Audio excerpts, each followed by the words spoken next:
আসসালামু আলাইকুম। গতকালকে বিএনপির স্বেচ্ছাসেবক দলের মুসাব্বির ভাই শহীদ হওয়ার পর সারা দেশের মানুষ শোকাগ্রস্ত ছিল। মুসাব্বির ভাই একজন জুলাই যোদ্ধা ছিলেন। তিনি জুলাইয়ের রাজপথের সৈনিক ছিলেন এবং তিনি দীর্ঘদিন ধরে জেল জুলুমের শিকার হয়েছিলেন। তো তার প্রতি অবশ্যই মানুষের সিম্প্যাথি ছিল, তার পরিবারের প্রতি মানুষের সমবেদনা ছিল। কিন্তু তার মধ্যেও দেখলাম যে একদল ছাপরি আহ, বলতে যাচ্ছে যে মানে এটা নিয়ে এক ধরনের রাজনীতি শুরু করেছে। তারা হচ্ছে শহীদ মুসাব্বির ভাইয়ের সাথে শহীদ হাদি ভাইয়ের তুলনা করা শুরু করে দিয়েছে। তারা বলতে চাচ্ছে যে হাদি ভাই তার নাকি জুলাইয়ের আগে কোনো ধরনের জেল জুলুমের শিকার হতে হয়নি, এবং জুলাইতে সে কোনো লিডিং ফেস ছিল না আন্দোলনের। তো তার ব্যাপারে কেন মানুষের এত সমবেদনা, তার প্রতি মানুষের কেন এত সিম্পেথি, অথচ মুসাব্বির ভাইয়ের প্রতি এই ধরনের সিম্পেথি কেন নাই? ফার্স্ট অফ অল, মুসাব্বির ভাইয়ের প্রতিও সিম্পেথি রয়েছে, এমন মুসাব্বির ভাইয়ের প্রতি মানে সিম্পেথি নাই তারা সেটা কোথায় পেল?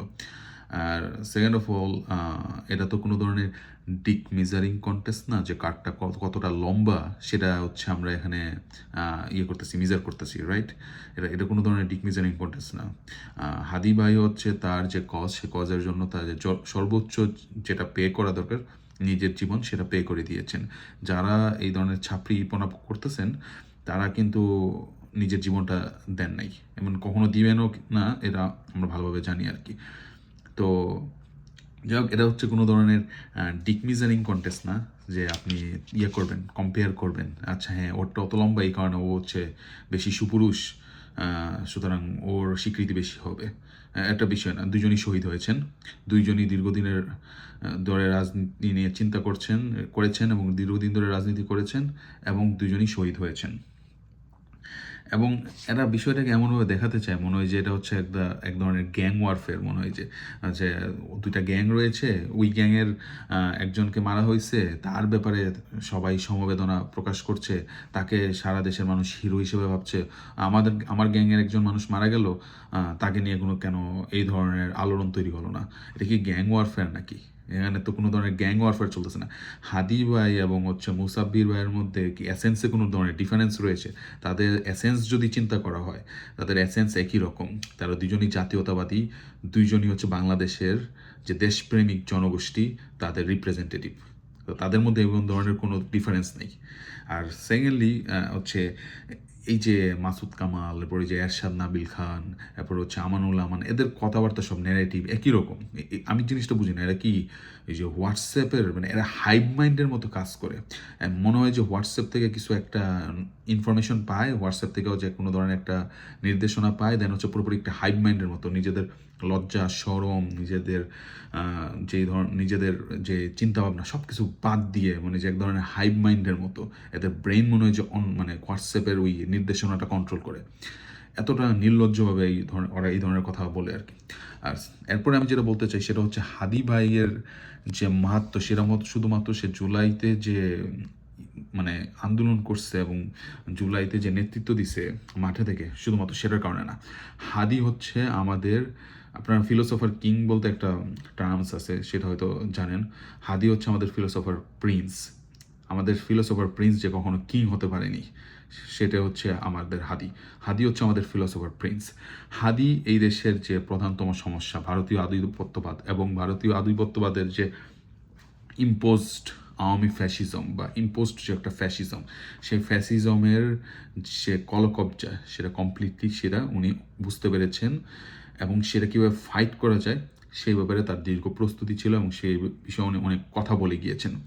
তিনি এই যে ভারতীয় আধিপত্যবাদের পক্ষে এবং আওয়ামী ফ্যাসিজমের পক্ষে যে হেজেমনি, গ্রামসির ভাষায় যে হেজেমনি, বা আপনি যদি লুই আলথুজারের ভাষায় যে আইডিওলজিক্যাল স্টেট অ্যাপারেটাস, যেটা আওয়ামী ফ্যাসিজমের যে ভিত্তি দিয়েছিল, আওয়ামী ফ্যাসিজমের যে একটা কি বলবো ইয়ে তৈরি করেছিল, সাপোর্ট বেস হিসেবে কাজ করেছিল, সেটার সেটা কিভাবে কাজ করে সেই জিনিসটা উনি কমপ্লিটলি বুঝতে পেরেছেন। উনি উনি এই জিনিসটা একদম কমপ্লিটলি বুঝতে পেরেছেন এবং বাংলাদেশের যে এই যে এলিট যে ফ্যাসিস্ট সুপার স্ট্রাকচার, আমাদের বেস দূর রয়েছে, আওয়ামী বেস দূর রয়েছে, কিন্তু ওই যে এলিট ফ্যাসিস্ট সুপার স্ট্রাকচার, যে সুপার স্ট্রাকচারকে না সরালে আসলে ওই বিপ্লব করে কোনো লাভ নেই, সেই সুপার স্ট্রাকচারটার ব্যাপারে কমপ্লিট যে ক্লিয়ার আইডিয়া সেটা হাদি ভাইয়ের ছিল। এটাই হচ্ছে হাদি ভাইয়ের ডিফারেন্স। হাদি ভাই এত যে পাচ্ছে, মানে এত যে সমবেদনা, এত সিম্প্যাথি, এত আলোড়ন হয়েছে, কারণ হাদি ভাই was a philosopher prince, he was a philosopher, he was not just revolutionary. শুধুমাত্র রেভলিউশনারি হওয়ার কারণেই হাদি ভাইয়ের এই সম্মান না, হাদি ভাইয়ের সম্মান হচ্ছে ফিলোসফার।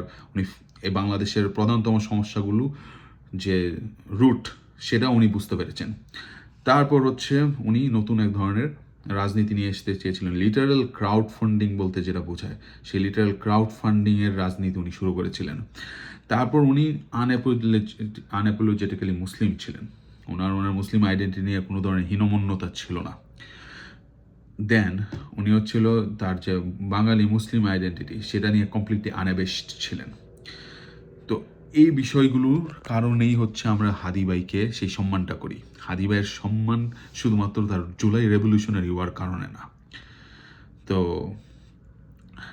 এমন এর মানে এই বলছি না যে জুলাই রেভলিউশনারিরাও আমাদের সম্মানের পাত্র না, কিন্তু আমি বলতেছি হাদি ভাইয়ের যে স্ট্যাটাস, সেই স্ট্যাটাসটা সে কেন লাভ করেছিল? শুধুমাত্র জুলুম খাটলেই এবং জেল খাটলেই বা জুলুমের শিকার হলেই কি এরকম স্ট্যাটাস পাওয়া যায় না? এরকম স্ট্যাটাস পাওয়া যায় না।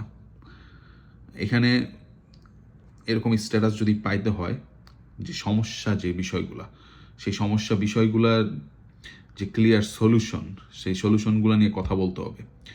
হাদি ভাই ইউনিক ছিল, এই ধরনের কোনো মানুষ আর আসে নাই বাংলাদেশে, অন্তত গত 50 বছরে। তো সেটাই হচ্ছে ডিফারেন্স।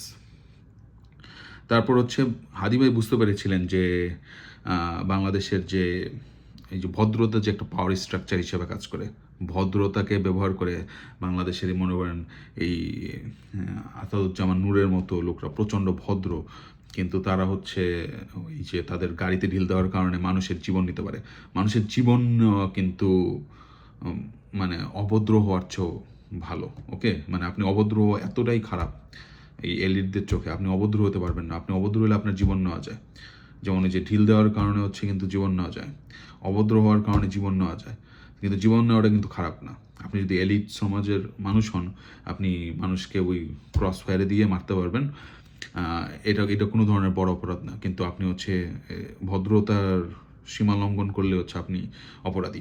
তো এই যে পাওয়ার স্ট্রাকচারে এলিটটা বসায় রেখেছে, যাতে আপনি ফ্রিলি আপনার নিজের যে প্রতিবাদ, নিজের যে ইয়েগুলো আর কি, পাওয়ার এক্সারসাইজ, সেটা যাতে করতে না পারেন, সেই জন্য ওরা এই স্ট্রাকচারটা বসিয়ে রেখেছে আপনাদেরকে দমন করার জন্য। এই জিনিসটা হাদি ভাই বুঝতে পেরেছিল এই জিনিসটা। তো যাই হোক, আমি এটাই বলতেছি। এবং আরেকটা বিষয় হচ্ছে কি, উনি হচ্ছে বাংলাদেশের যে সাংস্কৃতিক যে একটা সমস্যা, বাংলাদেশের এই যে super structure, fascist super structure, যে গণবিরোধী একটা যে পজিশন নিয়েছে, এবং তারা এমন একটা সংস্কৃতি আমাদেরকে গিলাতে যাচ্ছে, যেটা হচ্ছে একটা লাইক এটা মানে ল্যাবে একটা বানানো সংস্কৃতি আর কি। এই ধরনের সংস্কৃতি এটা অর্গানিক্যালি ক্রিয়েটেড সংস্কৃতি, এটা অর্গানিক্যালি হওয়া সংস্কৃতি না আর কি। তো সেই সংস্কৃতির বিপরীতে গিয়ে হাদি ভাই একটা নতুন সাংস্কৃতিক ফ্রন্টিয়ার খুলতে চেয়েছে। এবং হাদি ভাই কিন্তু আসলে সেকুলারও ছিল, সে যে ইসলামিস্ট ছিল এরকম না, সে ইসলামিস্টও ছিল না, সে সেকুলার ছিল, কিন্তু সে চেয়েছিল যে সেকুলার আইডেন্টিটির মধ্যে আমাদের যে বাঙালি মুসলিম আইডেন্টিটি সেটা যাতে জায়গা পায়। সেকুলার আইডেন্টিটি মানে এমন যাতে না হয় যে আমার বাঙালি মুসলিম আইডেন্টিটি সেটা আমাকে ছেড়ে আসতে হবে। তো সেই শুধুমাত্র এই জিনিসটাই চেয়েছিল, এবং এই জিনিসটার জন্য সে হচ্ছে একটা নতুন সাংস্কৃতিক ফ্রন্টিয়ার খুলতে চেয়েছিল। এটাই হচ্ছে হাদি ভাইয়ের অনন্যতা, ইউনিকনেস। আমরা হাদি ভাইকে সম্মান করি, তার মৃত্যুতে এত আলোড়িত হয়েছি এই কারণগুলোর কারণে। ওকে, আমরা এই জন্য হাদি ভাইয়ের মৃত্যুর পরে এরকম ধরনের জানাজার যে এত মানুষ আসলো, এই কারণে হয় নাই মানুষ এত কাঁদলো তার মৃত্যু নিয়ে, এই কারণে হয় নাই যে হাদি ভাই হচ্ছে জাস্ট একজন রেভলিউশনারি ছিলেন, সে একজন ফিলোসফার ছিলেন, সে আমাদের ফিলোসফার প্রিন্স ছিলেন। এবং দুর্ভাগ্যজনকভাবে সে আমাদের ফিলোসফার কিং হতে পারেনি। সে যদি ফিলোসফার কিং হতো আমাদের, তাহলে এই বাংলাদেশের চেহারাই পাল্টে যেত। তো যাই হোক, আমি সেই ছাত্রীদের বলবো, আপনার ওই হোয়াটসঅ্যাপের হাইভ মাইন্ড থেকে বেরোয় আসেন, এরকম হাইভ মাইন্ডের মতো এই ধরনের মানে ছাপড়িপনা বাদ দেন, কারণ বাংলাদেশের মানুষ বুঝতে পারে আপনারা যে ছাগলামি করতেছেন সেটা বাংলাদেশের মানুষ বুঝতে পারে আর কি। তো আপনার বাংলাদেশের মানুষকে এত বলদ ভাববেন না যে আপনি এদিকে ছাপড়িপনা করবেন, ফালতু কথা বলবেন। আবার যখন আমরা বলবো যে আপনারা কেন ছাপড়িপনা করতেছেন, তখন আপনারা হচ্ছে তারেক জিয়ার ওই জিয়ারতটা দেখিয়ে বলবেন যে হ্যাঁ, আমরা তো তার কবরে গিয়ে জিয়ারত করে এসেছি।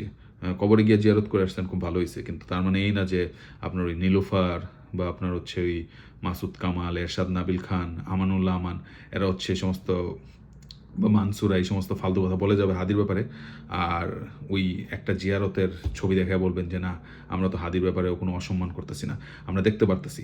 মানুষের এত বলদ ভাববেন না আর কি। যাই হোক, জানি না এই কথাগুলো ওদের কানে তো যাবে না, কিন্তু তাও আমার বলার দরকার ছিল, আমি বললাম আর কি। Thank you. আসসালামু আলাইকুম।